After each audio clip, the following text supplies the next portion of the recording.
ప్రియమైన విద్యార్థులారా, మీ అందరికీ పేరు పేరున వందనాలు తెలియజేస్తూ, ఈ యూనివర్సిటీలో ఈ సందర్భం యూనివర్సిటీ ఏర్పడి 50 ఏళ్ళు అయిన తర్వాత జరుగుతున్న ఈ సిరీస్లో భాగంగా నా అభిప్రాయాలు పంచుకోవడానికి ఒక సందర్భాన్ని ఏర్పాటు చేసిన వాళ్ళకి పేరు పేరున కృతజ్ఞతలు తెలియజేస్తున్నాను. హైదరాబాద్ సెంట్రల్ యూనివర్సిటీ అంటే ఒకప్పుడు నేను చదువుకునే రోజుల్లో ఇది ఒక యూనివర్సిటీ ఉందా అనే ఒక ప్రశ్న ఉంది. తెలంగాణ గ్రామాల్లో చాలా మందికి యూనివర్సిటీ ఉంది అనే విషయం తెలియదు. ఒకవేళ తెలిసి ఉంటే ఎంఏ తెలుగు చదవడానికి నేను కూడా ఇక్కడికే వచ్చేవాడిని. ఆ విషయం తెలియదు, అప్పటికి నాకు తెలియదు. సార్ ఇంట్రడక్షన్ లో చెప్పారు కదా, ఎప్పుడైతే మేము తెలంగాణ స్టూడెంట్ ఫ్రంట్ అనే ఒక ఆర్గనైజేషన్ ఏర్పాటు చేశానో దానికి నేను కన్వీనర్ గా ఉండి తెలంగాణలో ఉన్న అన్ని కాలేజీలకి క్యాంపెయిన్ కోసం వెళుతూ ఉన్నప్పుడు హైదరాబాద్ గచ్చిబౌలిలో సెంట్రల్ యూనివర్సిటీ అనే ఒక విశ్వవిద్యాలయం ఉన్నది, మీరందరూ ఎగ్జామ్ రాయండి, ఆ యూనివర్సిటీకి వెళ్ళండి అని మా ప్రచారంలో ఈ యూనివర్సిటీ ఒక భాగమైంది. అట్లా ప్రచారం చేస్తున్న క్రమంలో పీజీ అయిపోయాకనైనా ఈ యూనివర్సిటీలో చదువుకోవాలి అనే నా కోరిక ఉంది కదా, ఆ కోరికను నెరవేర్చుకోవడం కోసం ఎంఫిల్ ఎంట్రన్స్ రాశాను. ఎంఫిల్ ఎంట్రన్స్ రాసిన తర్వాత ఆ రోజున్న ప్రచారం ఏమిటంటే, ఇక్కడ ఎంఏ చదువుకున్న వాళ్ళకే సీట్ ఇస్తారు, ఎంఏ చదువుకొని వాళ్ళకి సీట్ ఇవ్వరు అని ఒక ప్రచారం ఉన్నది. అయినా చూద్దాం, అటెండ్ అవుదామని ఇంటర్వ్యూకి వచ్చారు.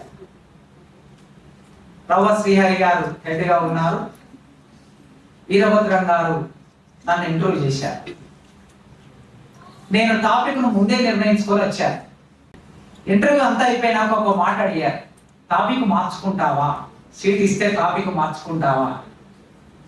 నేను మార్చుకోను సార్ అన్నా. ఎందుకు అంత బలంగా అంటే, సార్ దాని మీద వర్క్ చేసి వచ్చాను నేను, కనుక నా ఆసక్తి ఉన్న అంశం మీద ఎంఫిల్ చేస్తే, రీసెర్చ్ చేస్తే మంచి ఫలితం వస్తుంది అనే కోరిక ఉన్నది, మీరు అవకాశం ఇస్తే నేను ఆ పని చేస్తాను సార్ అన్నా. అంతే, ఇంటర్వ్యూ అయిపోయింది, లిస్ట్లో నా పేరు ఉంది, వచ్చి ఇక్కడ చేరాను. అప్పటికి సాహిత్యం నాకు పాక్షికంగానే తెలుసు, పీజీ చదువుకున్న అంత మేరకే తెలుసు. ఓ కవి అంటే ఒక 10 పద్యాలు, వచన కవి అయితే ఒక 2-3 వచన కవితలు, చెరబండరాజు లాంటి వాళ్ళైతే ఒక 4 పాటలు, ఇవి మాత్రమే కంటత వచ్చిన రోజులవి. కొన్ని కథలు, కొన్ని నవలలు, కొన్ని నాటకాలు సిలబస్ లో భాగంగా. సిలబస్ లో లేని గుడిపాటి వెంకటాచలాన్ని, రావి శాస్త్రిని, శ్రీశ్రీని, కుటుంబరావు గారిని, కేకే రంగనాథాచారి గారిని, కేవి రమణారెడ్డి గారిని, ఇట్లా ఆసక్తి కొద్ది సాహిత్యం మీద ఉండే ఆసక్తితో చదువుకున్నాను. ఇక్కడికి వచ్చినాక నాకు అర్థమైంది, నాకు తెలిసిన సాహిత్యం చాలా తక్కువ అని, నేను సాహిత్యంలో నిరక్షరాస్యుని అని. అప్పుడు మొదలు పెట్టాను చదవటం. నిజానికి నెట్ అనే ఒక పరీక్ష ఉంటుందని ఇక్కడికి వచ్చే వరకు నాకు తెలియదు. నెట్ అనే ఒక పరీక్ష ఉంటుందని అవేర్నెస్ లేదు. ఉస్మానియా యూనివర్సిటీలో ఉద్యమాలు, పోరాటాలతో పాటు స్టేట్ లెవెల్ జాబ్స్ ఉంటాయి కొన్ని, వాటి మీదే దృష్టి ఉంటుంది. ముఖ్యంగా మేము చదువుకున్న రోజుల్లో పీజీ అయిపోగానే టీచర్ జాబ్ లేదా లెక్చరర్ జాబ్, ఇంకొద్దిగా చదవగలిగితే గ్రూప్ 1, గ్రూప్ 2 వీటి మీద దృష్టి ఉంటుంది తప్ప రీసెర్చ్ వైపు అనేది దృష్టి లేదు అక్కడ. ఇక్కడికి వచ్చాక నా బ్యాచ్మెంట్స్, ఎంపీలో నా బ్యాచ్మెంట్స్ 1 సంవత్సరం 6 నెలలు అయిపోయేసరికి జేఆర్ఎఫ్ వచ్చింది వాళ్ళకి. అప్పుడు నేను నెట్ రాయాలనే విషయం అర్థమైంది. డిస్క్రిప్టివ్ ఉండే, ఇప్పుడు మల్టిపుల్ చాయిస్ ఇప్పటిలాగా కాదు. అప్పుడు ఎగ్జామ్ రాసి నేను ఎంపీలు పూర్తి చేస్తున్న ఆ సందర్భంలో నాకు నెట్ వచ్చింది, జేఆర్ఎఫ్ రాలేదు. ఇక నేను మళ్ళీ రాయలేదు. ఎంపీలు కంప్లీట్ చేసుకొని బయటికి వెళ్ళగానే నాకు పర్మనెంట్ జాబ్ వచ్చింది. కనుక ఇక నాకు జేఆర్ఎఫ్ అవసరం ఏర్పడలేదు. ఎందుకు విషయం చెప్తున్నానంటే, హైదరాబాద్ సెంట్రల్ యూనివర్సిటీ తెలుగు శాఖ నా మనో ప్రపంచాన్ని, నా సాహిత్య ప్రపంచాన్ని విశాలం చేసి చాలా విషయాలు నేర్పించింది. కేకే రంగనాథాచారి గారి పాఠం నేరుగా వినటం, ముదిగొండ వీరభద్రయ్య గారి పాఠం నేరుగా వినటం, వారు సౌందర్య శాస్త్రం చెప్తూ ఉంటే, కారిడార్లో కూర్చోబెట్టుకుని సౌందర్య శాస్త్రం చెప్తూ ఉంటే, English department, Hindi department, philosophy department అందరికీ వినిపిస్తూ ఉండేది పాఠం. అంత బాగా చెప్పేవారు. కనుక ఆ పాఠాలు నిజంగా నేను విన్నది 6 నెలలు 7 నెలలు పాఠాలు అంతే, మిగతా అంతా రీసెర్చ్ వర్కే. ఇక అప్పుడు నన్ను మెల్లగా మా రామసార్ దగ్గరికి పంపిస్తే రీసెర్చ్ మొదలు పెట్టాం, చదవటం మొదలు పెట్టాం. మిగతా డిపార్ట్మెంట్కి వచ్చిన తర్వాత మా పని అంతా ఏమిటంటే, మా బ్యాచ్ లో దాదాపు అందరూ సెటిల్ అయి ఉన్నారు, 12 మంది ఉండేవాళ్ళం. ఎంపీ చేసినప్పుడు టీచర్లు అయ్యారు, లెక్చరర్లు అయ్యారు, గ్రూప్ 1 జాబ్స్ కూడా వచ్చిన వాళ్ళు ఉన్నారు మా బ్యాచ్. లైబ్రరీలో సాహిత్యాన్ని తిరిగేయటం మొదలు పెట్టాను. నన్నయ్య నుంచి మొదలుపెట్టి నారాయణ రెడ్డి గారి వరకు సాహిత్యాన్ని అధ్యయనం చేయడం. ఇక్కడ ఉన్న వాళ్ళతో పోటీ పడాలి, బయటి ప్రపంచంతో పోటీ పడాలి. కనుక నాకు సాహిత్యాన్ని నేర్పిన విశ్వవిద్యాలయంలో, నా అవగాహన పెంచిన విశ్వవిద్యాలయంలో, నా ఆలోచన ప్రపంచాన్ని పరిపక్వం చేసిన విశ్వవిద్యాలయంలో ఇవాళ నేను ఈ సందర్భంలో 50 ఏళ్ల సందర్భంగా మాట్లాడే ఒక అరుదైన అవకాశం నాకు లభించినందుకు నేను గర్వపడుతున్నాను. అవకాశం ఇచ్చినందుకు మిత్రులారా, నాకు ఇచ్చిన టాపిక్ మా సూపర్వైజర్ గారు చెప్పిన టాపిక్, తెలుగు సాహిత్యంలో ట్రెండ్స్ అండ్ మూమెంట్స్. సాహిత్యంలో ధోరణి, ఉద్యమము అనే 2 మాటలు ఉన్నాయి. సాహిత్యం చదువుతున్న వాళ్ళకి కొంత ఐడియా ఉండి ఉంటుంది. ధోరణి, వాదము, ఉద్యమము అనే 3 మాటలని పర్యాయ పదాలుగా ఉపయోగించే సందర్భం కూడా ఉంటుంది, కానీ అది సరైనది కాదు. సాహిత్యంలో ఒక విభజన రేఖ గీసి స్పష్టంగా మనం సంవాదంలోకి దిగవలసి వచ్చినప్పుడు ఆ విభజన రేఖ లోపల నిలబడి ఒక వాదన చేయాలి, సంవాదం చేయాలి. కొన్ని పరికరాలు ఉంటాయి, కొన్ని ప్రమేయాలు ఉంటాయి. ఈ పరికరాలతో తూచినప్పుడు, ప్రమేయాలని అన్వయం చేసినప్పుడు దాని అసలు ఫలితం వస్తుంది.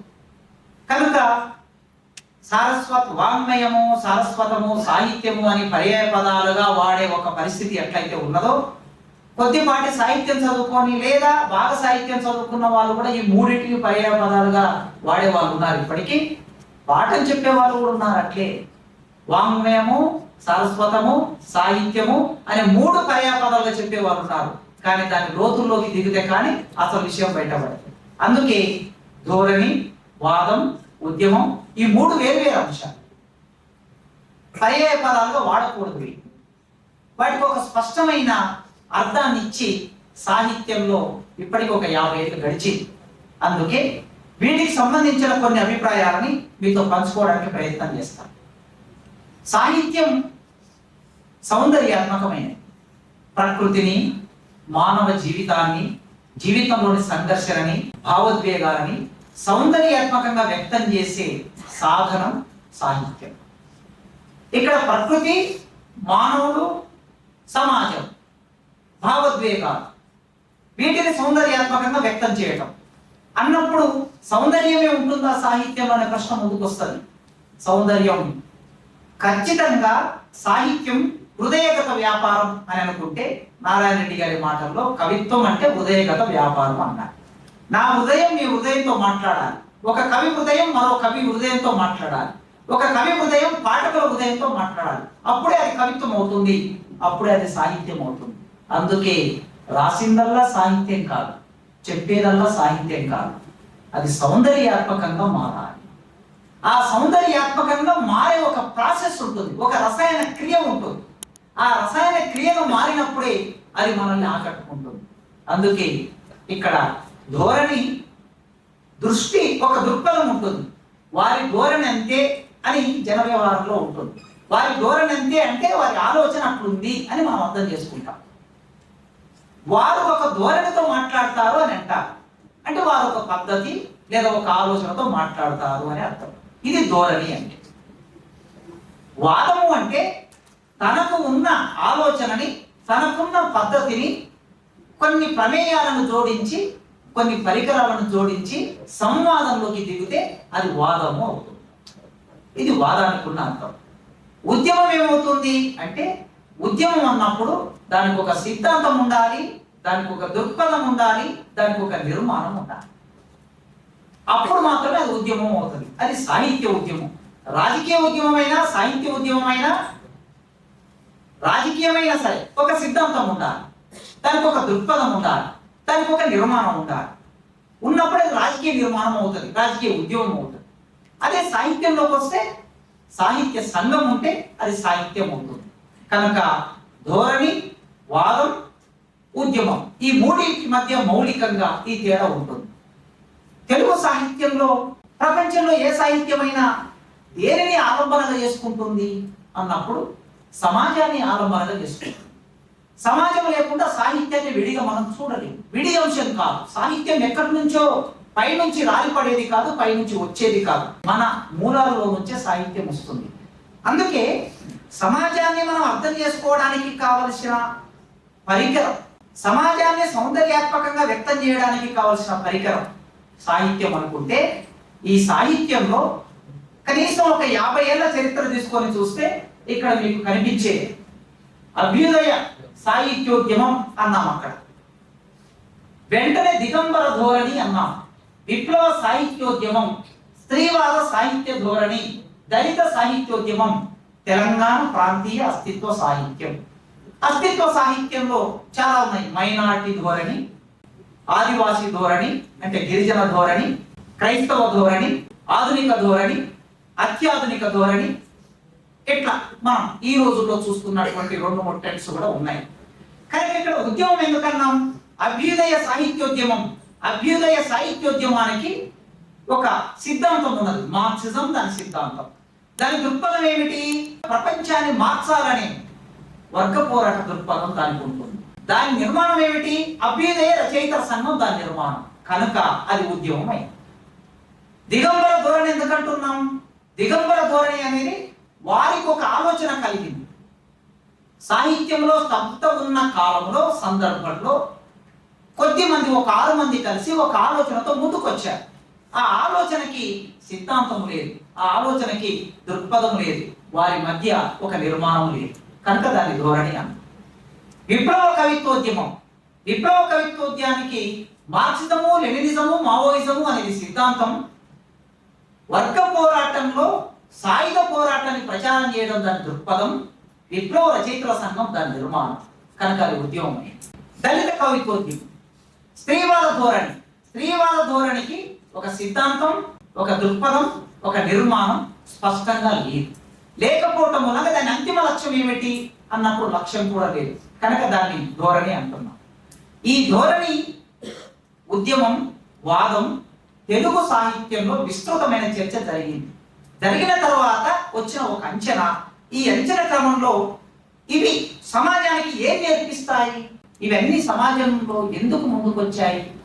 ఒక రకంగా చూస్తే ఇవన్నీ రాజకీయ అంశాలు కదా. ఈ రాజకీయ అంశాలని సాహిత్యంలో మనం మాట్లాడవచ్చా? సాహిత్యంలో చెప్పవచ్చా? ఏ సాహిత్యమైనా మనిషిని పునాదిగా చేసుకొని వస్తుంది. అభ్యుదయ సాహిత్యం చాలా గొప్పగా సమాజాన్ని మారుస్తుంది అనే ఆశాభావం ఉండింది ఆ కాలానికి. కానీ అది ఏమైందంటే స్వాతంత్రం, సమభావం, సౌభ్రత్వం, సౌహార్దం పునాదులై ఇల్లు లేచి జనావళికి శుభం పూచి జగమంతా జయిస్తుంది, ఈ స్వప్నం నిజమవుతుంది, ఈ స్వర్గం రుజువవుతుంది అనే ఒక భావన ఏర్పడింది. కానీ ఆ భావన రుజువు కాలేదు. వర్గ పోరాటం ద్వారా సమాజం మారి సామ్యవాద వ్యవస్థ భారతదేశంలో వస్తుంది అని అభ్యుదయ రచయితల సంఘం ఆలోచించింది, కోరుకున్నది, ప్రయత్నం చేసింది. కానీ సాధ్యం కాదు. సాధ్యం కానప్పుడు చాలా సహజంగా సమాజంలో కొత్త అంశం ముందుకు వస్తుంది. ఎక్కడ ఎవరు ఆగిపోతారో ఆగిపోయిన చోటు నుంచి మొదలవుతుంది. ఏదైనా ప్రయత్నం ఆగిపోయిన చోటు నుంచి మొదలవుతుంది. అయితే సాహిత్యంలో కన్నా కాస్త మనం ఫిలాసఫీలోకి వెళితే మనకి ఒక మాట ఉంటుంది, అభావం అభావం చెందటము అని. పరిమాణాత్మక మార్పు గుణాత్మక మార్పుకు దారితీస్తుంది. 2 వర్గాల మధ్య వైరుధ్యం ఉంటుంది. అభావం అభావం చెందుతుంది. ఈ అభావం అభావం చెందటం అనేది ఉన్న దాంట్లో నుంచి కొత్తది రావడం, శూన్యం నుంచి రావటం కాదు, ఉన్న దాంట్లో నుంచి రావటం. ఒక విత్తనం నాటితే ఆ విత్తనంలో నుంచి మొలక వస్తుంది, దాని నుంచి వందలాది విత్తనాలు వస్తాయి. కనుక విత్తనం మరణిస్తుంది, నాశనం అవుతుంది, కానీ కొత్త విత్తనాన్ని ఇస్తుంది. అందుకే దిగంబర సాహిత్యం ఎక్కడి నుంచి వస్తుంది, దిగంబర కవిత్వం ఎక్కడి నుంచి వస్తుంది అనుకున్నప్పుడు మళ్ళీ చాలా సహజంగా ఇది ఒక ధోరణిగా సాహిత్యంలో అభ్యుదయ సాహిత్యాన్ని మూలం చేసుకొని అది ఎక్కడ ఆగిపోయిందో, దానికి ఎక్కడ పరిమితి ఏర్పడిందో అక్కడి నుంచి వచ్చింది. ఏం కోరుకున్నారు వీళ్ళు ఈ దేశంలో? దిగంబర కవులు ఈ దేశాన్ని ఎట్లా చూశారు? ఓ నా ప్రియమైన భారతదేశమా, మాతృదేశమా, తల్లివి తండ్రివి దైవానివి నీవేనమ్మా. ఈ దేశాన్ని ఎట్లా ఊహించారు? స్వాతంత్రం వచ్చనని సభలే చేసి సంబరపడగానే సరిపోదోయి, ఆగవోయి భారతీయుడా, ఆగి ఆడబోయి విజయ గీతిక. స్వాతంత్రం వచ్చింది, 15 ఏళ్ళు అయింది, కానీ సమాజంలో తగిన మార్పు రాలేదు కనుక ఆ కవి చెరపట్టరాజు ఈ దేశం బ్రిటిష్ వాళ్ళు వదిలిపెళ్ళిన ఈ దేశం ఎవరి చేతుల్లోకి వెళ్ళింది? తిరిగి మళ్ళీ భారతదేశంలో దోపిడీ వర్గాల చేతుల్లోనే ఈ దేశం ఉంది అనే భావాన్ని వ్యక్తం చేశారు. తల్లివి తండ్రివి దైవానివి నీవేనమ్మా. అంతర్జాతీయ విపణిలో అంగాంగము తాకట్టు పెట్టబడిన బ్రిటిష్ వాడు వెళ్ళిపోయిన తర్వాత ఈ దేశం మన దేశం కావాలి కదా, కానీ ప్రపంచ బ్యాంకు దగ్గర, WTO దగ్గర ఈ భారతదేశాన్ని, అప్పటికి WTO ఇంకా ఇప్పుడు మనకు ఉన్నంత పద్ధతులు లేదు, కానీ వరల్డ్ బ్యాంక్ ఉన్నది. ఆ వరల్డ్ బ్యాంక్ దగ్గర తాకట్టు పెట్టిన ఒక దృశ్యాన్ని మన ముందుకు తీసుకొచ్చాడు. దిగంబరం ఆగిపోయి ఒక అనివార్యమైన సందర్భం ముందుకు వచ్చింది. విప్లవ సాహిత్యం, విప్లవ కవిత్వం ముందుకు వచ్చింది. రాజకీయ మార్పు జరిగినప్పుడల్లా సాహిత్యంలో మార్పు జరుగుతుంది. సమాజంలో వర్గ మార్పు జరిగినప్పుడల్లా, సంవాదం కొత్త రూపం తీసుకున్నప్పుడల్లా సంభాషణ మరో రూపంలోకి వెళ్ళవలసిన అవసరం ఏర్పడింది. అందుకే కమ్యూనిస్టు పార్టీలో మార్పు వచ్చింది. నక్సల్బరీ ఒక చిన్న గ్రామంలో, పశ్చిమ బెంగాల్ డార్జిలింగ్ జిల్లా నక్సల్బరీ ఒక చిన్న గ్రామంలో ప్రారంభమైన రాజకీయ ఉద్యమం ఆదిపట్ల కైలాసం, సుబ్బారావు పాణిగ్రహి వీళ్ళు ఆలోచించిన ఆలోచన తెలుగు సమాజం వినబడింది. ఆ క్రమంలో శ్రీశ్రీ షష్ఠి పూర్తి సందర్భం ఒకటి ముందుకు వచ్చినప్పుడు, ఆ షష్ఠి పూర్తి సందర్భంలో కవులు, కళాకారులు, రచయితలందరూ ఒక దగ్గర కూర్చున్నప్పుడు సుబ్బారావు పాణిగ్రహి మరణ వార్త తెలుగు నేలని కవులని రచయితల్ని కదిలింపచేసి, వెంకటాపు సత్యం, ఆదిపట్ల కైలాసం వీళ్ళందరినీ చంపినప్పుడు, వాళ్ళ అమరులైనప్పుడు వీళ్ళందరినీ ఒక ప్రశ్న, శ్రీశ్రీ షష్ఠి పూర్తి కోసం తెలుగు నేల మీద ఉన్న కవులందరూ అక్కడికి చేరుకున్నారు. ఆ కవులకు వేసిన ప్రశ్న విద్యార్థులు వేశారు. మీలాంటి విద్యార్థులు ఏం ప్రశ్న వేశారు? రచయితలారా, మీకు ఒక సవాల్ విసురుతూ ఉన్నాం.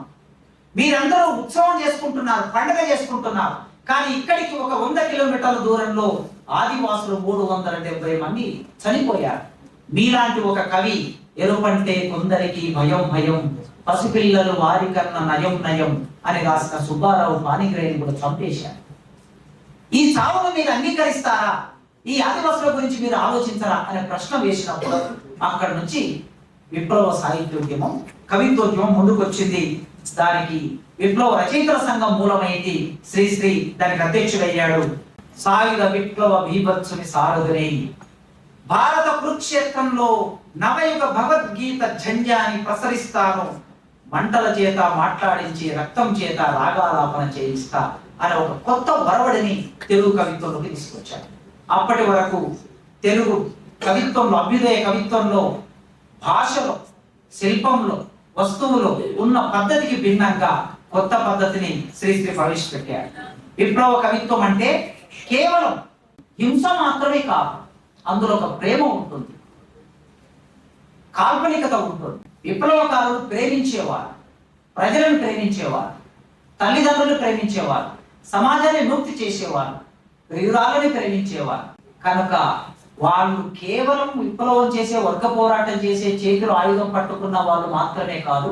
శివసాగర్ చెప్పారు, అమ్మలందరి గురించి మనం కవిత్వం రాస్తాం. నన్నయ్య నుంచి ఈనాటి వరకు అమ్మల గురించి కవిత్వం రాశారు, అందరూ రాశారు.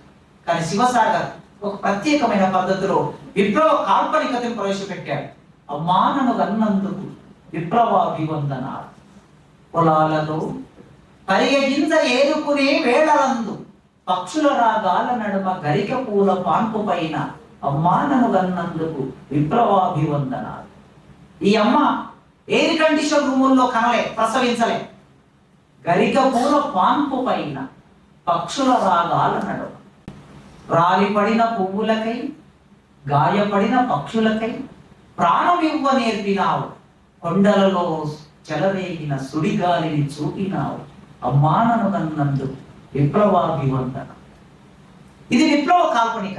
గోధూలి వేల గోరింటాకుతో ఎరుపెక్కిన నీ మునివేళ్లను నా పెదాలతో ముద్దాడుతాను ప్రియురాలి కోసం కవిత్వం రాశాడు శివసాని.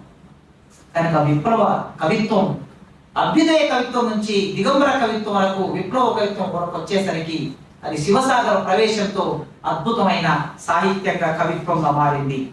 తెలుగు నేల మీద మళ్ళొక్కసారి మేము మనుషులమే, మమ్మల్ని మనుషులు గుర్తించండి అని ఒక ప్రశ్న వేయవలసి వచ్చింది 1980-85 కాలంలో. మేము మనుషులమే. ఎందుకు? నీళ్లు తాగే దగ్గర మేము మనుషులమే, భూమి దున్నే దగ్గర మేము మనుషులమే, ఊరిలో నివసించే దగ్గర మేము మనుషులమే, మమ్మల్ని మనుషులు గుర్తించండి అనే ప్రశ్న ముందుకు వచ్చింది. కారంచెడు గ్రామంలో ఒక చెరువులో నీటి దగ్గర వచ్చిన సంవాదంలో, చర్చలో భాగంగా అది ఇష్టం లేని కొందరు ఒక 7 మంది దళితుల్ని చంపేస్తే ఈ దేశంలో కవిత్వం రాసే కవులందరూ ఆలోచించారు. ఏం ఆలోచించారు? భారతదేశానికి 1950లో రాజ్యం అమల్లోకి వచ్చింది, 40 ఏళ్ళ స్వాతంత్రం వచ్చింది, చట్టం వచ్చింది, అంటరానితనం పాటించుట నేరం అనే చట్టం వచ్చింది ఆర్టికల్ 17 ప్రకారం.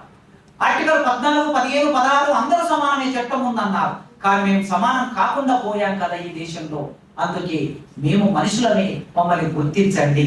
ఈ గుర్తింపు అంబేద్కర్ ఆలోచన విధానం, ఈ గుర్తింపు మహాత్మా జ్యోతిరావు పూలే, ఈ గుర్తింపు బుద్ధుడి ఆలోచన విధానంలో భాగంగా ఒక భావజాలంగా దళిత కవిత్వోద్యమం ముందుకొచ్చింది. పిడికెడు మన్ను తినడానికి మాదైనా జాగడి స్థలమైనా లేని మేము.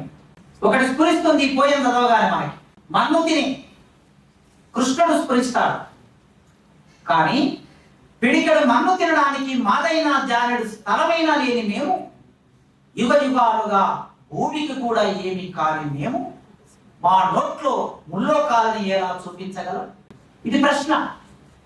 ఈ భూమిని దున్నేది, ఈ భూమిని పిసికేది మట్టి, మట్టిలో నుంచి మనులను పండించేది మేమైనప్పుడు ఆ మట్టి మాది కాదు, మాది కాని స్థలమే, భూమే లేని వాళ్ళం. అందుకే ఆ భూమి నుంచి ఆత్మగౌరవం, దళిత స్త్రీలను ఏమైనా చేయవచ్చు అనే ఒక అధికారాన్ని తీసుకున్నది సమాజం. ఏమైనా చేయవచ్చు అని ఎవరు అడిగే వాళ్ళు ఉండాలని. అలాంటి ఒక దృశ్యాన్ని మద్దూరి నగేష్ బాబు ఎట్లా మన ముందు ఉంచాడో, ఎంత అర్థగా. ఒరే, చీమకుర్తి దగ్గర 2 అమ్మాయిలని, 18 సంవత్సరాలు కలిగిన 2 అమ్మాయిలని, దళిత అమ్మాయిలని యజమానుడు అత్యాచారం చేసి చంపేశారు. ఆ చంపేసిన ఆ దృశ్యం, ఆ వార్త పేపర్లో వస్తే, ఒరే ఐరావత్తల్లారా, కామధేనువుల్లారా, తల్లులకే మొగలవుతున్న మన సంతానాల్లారా, మానవంటే కడుక్కొని సరిపెట్టుకునేదాన్ని, ఈ సిరిగిపోయిన రైకెనెక్క నుంచి తెచ్చుకునేదిరా, కుచ్చి నరాల పోటైతే ఎట్టాగో తట్టుకునేదాన్ని, రొమ్ము పీకల్ని కొరికేసినావే, నా పిల్లగాడికి పాలెట్ల కుడిపోయేదిరా, ఈ నొప్పులను నా పెద్ద పానానికి మోసం వస్తే రేపు నా బిడ్డకు కూడు పెట్టే దిక్కెవర్రా నా బట్ట. ఇక్కడ 2 పదాలు గుర్తుపెట్టుకోండి. స్త్రీకి మానం చాలా గొప్పది, ప్రాణం కన్నా మానం గొప్పది అని అంటారు కదా దేశంలో. కానీ ఈ వ్యక్తీకరణ చూడండి. మానమైతే నీళ్లతో కడిగి సరిపెట్టుకునేదా, కానీ నా రవిక చింపేశావు. ఒకే ఒక్క రైక ఉన్నటువంటి ఆ స్త్రీకి ఆ రవిక చింపేస్తే ఇంకొక రైక లేదు కట్టుకోవడానికి. కనుక అక్కడ మానం కన్నా ఒళ్ళు దాచుకోవడానికి రవికనే ముఖ్యమైన స్థితి. పాలెంలో కొరికేస్తే నా బిడ్డకు పాలిచ్చేది ఎట్లరా? మానవ కన్నా ఇక్కడ పాలెంలో ముఖ్యం ఆ తల్లికి, రవిక ముఖ్యం ఆ తల్లికి. ఈ దృశ్యాన్ని తెలుగు నేల మీద ఇంత అద్భుతంగా దళితుల జీవితాన్ని మేము మనుషులమే అని ఎట్లయితే దళిత మేనిఫెస్టో, ఈ సెంట్రల్ యూనివర్సిటీ నుంచే దళిత మేనిఫెస్టో వచ్చింది, సలంద్ర రాసిన దళిత మేనిఫెస్టో, ఇక్కడ నుంచి ఆ కవిత్వాన్ని వేశారు ఒక పుస్తకంగా. తెలుగు సాహిత్యంలో ఒక ప్రధానమైన చర్చకి ఆ పుస్తకం భాగమైంది. స్త్రీలు ఈ దేశంలో, ఈ ప్రపంచంలో అందరిలాగా మేము మనుషులమే అని వ్యక్తీకరించే ఒక భావం, అది ఒక ధోరణిగా మన ముందుకు వచ్చింది. ముస్లింలు ఈ దేశంలో మేము మనుషులమే, ఒక 10 కోట్లో 15 కోట్లో 20 కోట్లో ఈ దేశంలో ఉంటే ఎప్పుడో క్రీస్తు శకం 700 సంవత్సరంలో ఈ దేశంలోకి ప్రవేశిస్తే చాలా మంది మారిపోయారు, ఈ దేశంలోనే ఉండిపోయారు, ఈ దేశానికి సర్వస్వం త్యాగం చేశారు. మీర్ జాఫర్ చిట్ట చివరి చక్రవర్తి బ్రిటిష్ వాళ్ళు తన కుటుంబాన్ని మొత్తం చంపేస్తే కూడా లొంగిపోలే బ్రిటిష్ వాళ్ళకి. అండమాన్ నికోబార్ దీవుల్లో నుంచి మన భారతీయులైన కొందరు క్షమాభిక్ష కోరి బయటకు వచ్చిన వాళ్ళు ఉన్నారు, కానీ ముస్లింలు తల వంచి ఓడిపోయిన చరిత్ర, పారిపోయిన చరిత్ర వాళ్ళకు లేదు. కానీ ఈ దేశంలో సెకండ్ సిటిజన్స్ అయ్యారు. పేరును బట్టి, ఊరును బట్టి, మతాన్ని బట్టి అస్తిత్వం గుర్తించే ఈ సందర్భంలో మేము మనుషులమే, మమ్మల్ని గుర్తించండి అనే ఒక ఆకాంక్షని స్త్రీలు ఎట్లా ముందుకు తీసుకొచ్చారు, ముస్లింలు కూడా ముందుకు తీసుకొచ్చారు. మీకు అందరికీ తెలుసు, కాదర్ మొయినుద్దీన్ పుట్టుమచ్చ, ఈ దేశం మీద చెక్కిన పుట్టుమచ్చ. తెలంగాణ అస్తిత్వం, ఆదివాసీ అస్తిత్వం, ఇవన్నీ ధోరణులుగా మన ముందుకు వచ్చాయి. రీసెంట్ గా ఇంకా అవి స్పష్టమైన ధోరణులుగా రూపొందని స్థితి ఒకటి అలా ఫ్లూయిడ్ గా కనిపిస్తూ ఉన్నది. ఆదివాసులు అంట, మనం అంట చదువుకున్న వాళ్ళం, అడవిలో వెన్నెల కాచినట్లు అంట. అంటే దాని అర్థం ఏమిటి? వృధా అని. ఆ మాటకు అర్థం వృధా అని. నిజమాది? అడవిలో మేము ఉన్నాము అంటున్నారు వారు. ఆ వెన్నెల కాచినప్పుడే ఆ వెన్నెల్లో ఆడుకుంటాము, ఆ వెన్నెల్లో పాడుకుంటాము, ఆ వెన్నెల్లో దృశ్యాన్ని చూసుకుంటాము, కూడుకుంటాము. అడవిలో వెన్నెల కాచినట్లెందుకు? అడవిలో 10 కోట్ల మంది ఆదివాసులు జీవిస్తున్నారు ఇప్పటికి. మరి మనం ఎందుకు ఈ మాట వాడుతున్నాం? అడవిలో పొద్దుకినట్లను ఎందుకు వాడుతున్నాం? అడవిలో వెన్నెలకు పొడిచినట్లను ఎందుకు వాడుతున్నాం? అంటే అక్కడ మనుషులే లేరు అని ఒక భావన మనలో ఉంది కదా. వాళ్ళు ఏమంటున్నారంటే, మేము మనుషులమే, ఈ దేశంలో మూలవాసులం, మీకు జీవితాన్ని ఇచ్చిన మూలవాసులం మేము అని అంటున్నారు. అట్లే ఊరికి వెలుపల దూరంగా ఉండే బంజారాలు, కళాత్మకమైన దృశ్యంతో వ్యక్తమయ్యే బంజారాలు, మాది మాతృభాష, మనదొక మాతృభాష, వాళ్ళదొక మాతృభాష, వాళ్ళది కాని మాతృభాషలోకి ప్రవేశించి ఎంత కష్టపడి చదువుతారో ఒక్కసారి ఆలోచించండి. ఇట్లా సమాజంలో ఉండే భిన్న అస్తిత్వాలన్నీ, అస్తిత్వ సాహిత్యోద్యమం వచ్చిన తర్వాత దాన్ని ఆధారం చేసుకొని, ఆలంబన చేసుకొని తమ వ్యక్తీకరణలను మన ముందుకు తీసుకొస్తున్నారు. ఆధునికం వచ్చిందా ఈ దేశంలోకి అనే ఒక పెద్ద ప్రశ్న. ఆధునికత మీద విస్తృతంగా రాసిన వాడు, పరిశీలించిన వాడు, పరిశోధన చేసిన వాడు కె.కె. రంగనాథాచార్య. ఆయన తర్వాత ఇంకెవరైనా, ఆయన అవగాహనలో భారతదేశం ఇంకా ఫ్యూడల్ దేశం అన్నాడు. చాలా సింపుల్ గా, మనం ఆధునికతని ఏదైతే అంటున్నామో ఇది ఆధునికత కాదు, మనం ఆధునికులం కాదు అంటున్నారు. నిజంగా ఒకవేళ మనం ఆధునికులమే అయితే ఈ ఆధునిక సమాజం ఇచ్చిన పరికరాలన్నింటిని వాడుతున్నా మనం, మన ఆలోచనలో ఆధునికత వచ్చిందనే ప్రశ్న వేశాడు రంగనాథాచార్యులు. వేసి 2 కోట్లు పెట్టి ఐడి కారు కొన్నవాడు ఈ ఐడి కారును నేరుగా జూబ్లీహిల్స్ పెద్దమ్మ గుడి దగ్గరికి తీసుకెళ్లి దిష్టి పూసలు కట్టే ఆలోచన విధానం ఉన్న చోట మనం ఆధునికులమేనా అనే ప్రశ్న మన ముందుకు వస్తుంది. హైదరాబాద్కు కూతపేట దూరంలో వట్టినాగులపల్లిలో 3 నెలల కిందట మీరందరూ వార్తలు చూశారు. బోనాలు చేసిన మాదిగోళ్లను, బోనాలు చేసినందుకు మిమ్మల్ని ఊళ్ళో నుంచి బహిష్కరిస్తున్నామని వెలివేసిన ఈ దేశంలో ఆధునికత ఉందా అనే ప్రశ్న చాలా కాలం కిందనే కె.కె. రంగనాథాచార్యులు గారు వేశారు. ఇట్లా ఆధునికత ఉండగా అత్యాధునికత వచ్చింది, పోస్ట్ మార్టిజం వచ్చింది మా ముందుకు. అసలు ఆధునికులనే కాదురా నాయన అని ఒకవైపు చర్చ జరుగుతుంటే మేము పోస్ట్ మార్టిస్టులం అంటున్నాం. నిజంగా ఈ దేశం ఆధునికం అయి ఉంటే ఇప్పటికీ ఈ దేశంలో ఇంకా చాలా అంతరం, స్త్రీని స్త్రీగా చూడలేని, మనిషిగా చూడలేని అంతరం, ఆదివాసుల్ని గౌరవించలేని అంతరం, దళితుల్ని సమానంగా చూడలేని అంతరం, ఈ వర్ణ వ్యవస్థ వివిధ రూపాల్లో కొనసాగుతున్న స్థితి ఒకవైపు ఉన్నప్పుడు ఆధునికులమేనా అనే ప్రశ్న వస్తుంది. ఈ ప్రశ్న పూర్తి కాకముందే రెండో ప్రశ్న, ఇంకో అంశం వాదన ఏమొస్తుందంటే అత్యాధునిక ధోరణి వస్తుంది. ఇది అందుకే వీటన్నిటి పట్ల బుద్ధిజీవులైన వాళ్ళు, ఆలోచించే వాళ్ళు, సాహిత్య విద్యార్థులమైన మనం, సాహిత్యం విడిగా ఉండదు, సమాజం, రాజకీయాలు, ఆర్థిక అంశాలతో కూడుకున్నది సాహిత్యం. సామాజిక, ఆర్థిక, రాజకీయ అంశాలు లేకుండా సాహిత్యాన్ని అర్థం చేసుకోలేము, ముఖ్యంగా ఆధునిక సాహిత్యాన్ని అర్థం చేసుకోలేము. మీరందరూ ఆ కోణంలో అర్థం చేసుకోవడానికి నా ఈ 4 మాటలు ఉపయోగపడితే దానికి సంతోషం. నన్ను ఆహ్వానించి ఈ అభిప్రాయాన్ని పంచుకోవడానికి అవకాశం ఇచ్చిన పెద్దవాళ్ళందరికీ పేరు పేరున వందనాలు తెలియజేస్తూ ముగిస్తున్నాను.